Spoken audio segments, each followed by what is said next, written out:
What's going on, everybody? Matthew here from Fiber Optics Productions on YouTube, and in this video we're going to be using Wireshark to capture passwords and usernames over the network. So what you're going to need is Wireshark, and it can be downloaded from wireshark.com, I believe it is. And also, if you have Backtrack 5 RC1, you should have Wireshark already installed on Backtrack for you, so you won't need to install it. To start Wireshark, all you really have to do is just open up a terminal and just type in Wireshark. It is case sensitive. It's all lowercase, just so you know, and it's all together, and it will start Wireshark. Alright, so once you have Wireshark loaded, you'll want to click on the interface list, which should be under capture if it hasn't changed. Little dialog window should pop up. You'll want to select the device that's being used right now to have internet on, and it should be a 192 IP address that will be listed for the device. And once you have figured it out, just click the start next to it. Now take in mind, this is being done over the network. We're not doing this outside the network.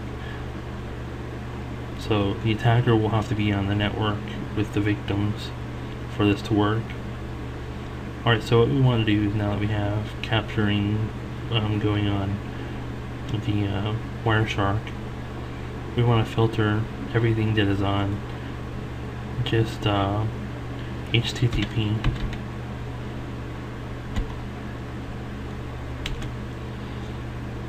So just type in HTTP and then enter into the box next to filter. Alright, so once you have that in there, what we want to do is we just want to capture some packets. Hopefully some victims are surfing the web, checking their bank or something, surfing Facebook, or logging into a website or something.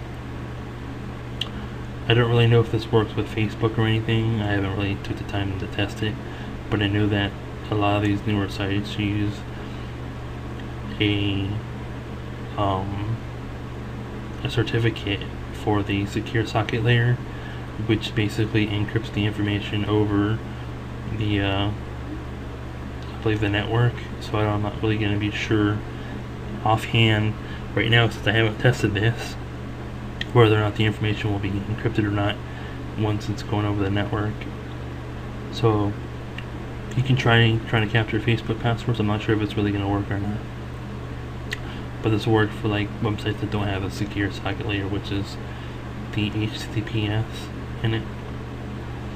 Alright, so hopefully you're getting some HTTP traffic and whatnot. I'm going to go ahead and go over to the victim's machine and have it log into the website of the form of Zarbyte.com using the username beta user and the password betamax.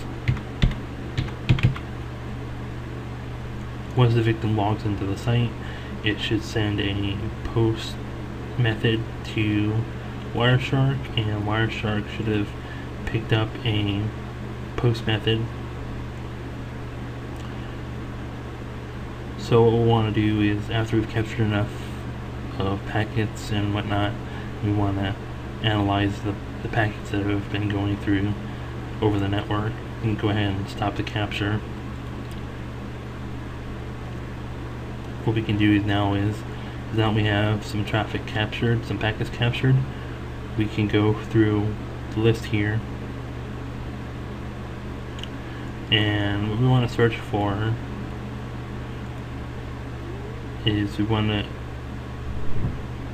search for string and then packet bytes, and we want to search for post, everything that's a post to a site. Hopefully we can grab some post-submitted information to a website, some username and passwords, hopefully.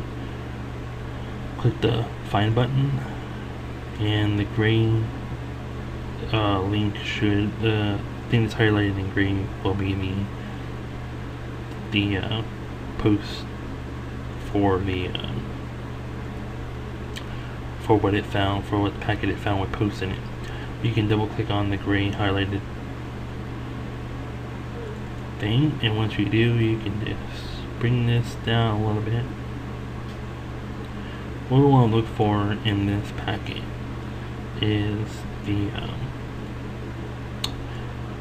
line dash base text data. Hopefully if you find something like this, it won't be encrypted.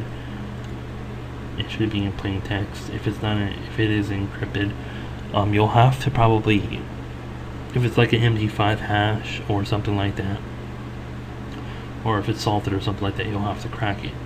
In this video we won't be doing that, but in this video you can see the username and password are in plain text. So that's just a little example of how you can capture username and passwords over the network using Wireshark.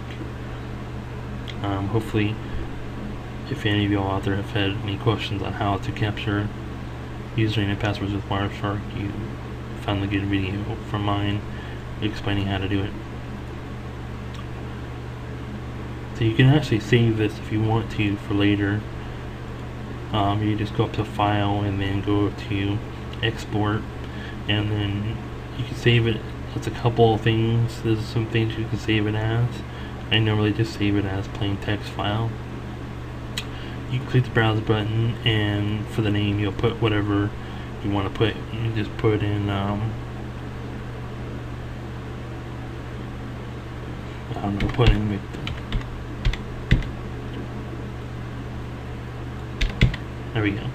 And we can click the drop down and save it to our desktop. So victim will be saved on our desktop.